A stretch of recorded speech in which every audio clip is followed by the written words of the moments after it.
ஆறுமுகம் அல்லிடும் அனுதினமும் ஏறுமுகம். இன்றைக்கி நம்ம முட்டை ரசம் பற்றி தாங்க பார்க்க போகிறோம். அது வந்து ஒரு டைப் ஆஃப் ஃபெர்டிலைசர் தான் அது. ஒரு முட்டை வந்து எடுத்துட்டிங்க அப்படின்னா அதுக்கு 3 லெமன் வந்து எடுத்துக்கோங்க. அந்த 3 லெமனோட சாறு வந்து வடிகட்டி எடுத்து அந்த ஒரு முட்டை வந்து மூழ்கிற மாதிரி அந்த லெமன் சாறை வந்து ஊற்றிடுங்க. நான் வந்து 2 முட்டை எடுத்து 6 லெமன் வந்து ஊற்றிருக்கேன். இது வந்து மூழ்கி வச்சு நல்லா மூடி போட்டு நல்லா டைட்டாக ஒரு 15 நாள் நல்லா மூடி வச்சிட்டிங்க அப்படின்னா இந்த மாதிரி வந்துடும்.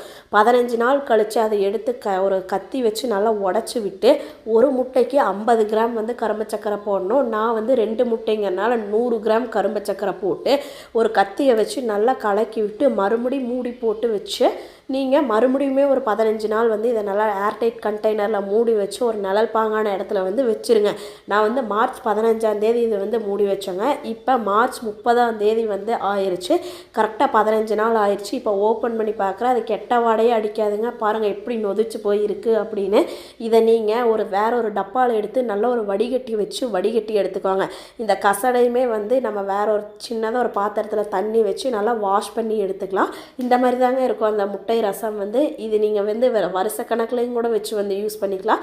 1 லிட்டருக்கு 1 ml வீதம் தான் நம்ம வந்து செடிக்கு வந்து அடித்து ஸ்ப்ரே பண்ண போகிறோம், கலந்து ஸ்ப்ரே பண்ண போகிறோம்.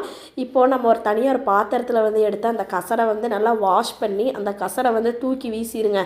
ஏதை வந்து நம்ம வேஸ்ட் பண்ணணும் இந்த மாதிரி வந்து இருக்குது. இது கூட நாங்கள் தனி வந்து எக்ஸ்ட்ரா ஆட் பண்ணிக்கலாங்க. இப்போ வந்து 1 லிட்டருக்கு 1 ml வீதம் எடுத்து செடிக்கெல்லாம் ஸ்ப்ரே பண்ணி பாருங்கள். நோய் தாக்கம் இல்லாமல் செழுமையாக இருக்கும். நன்றி, வணக்கம்.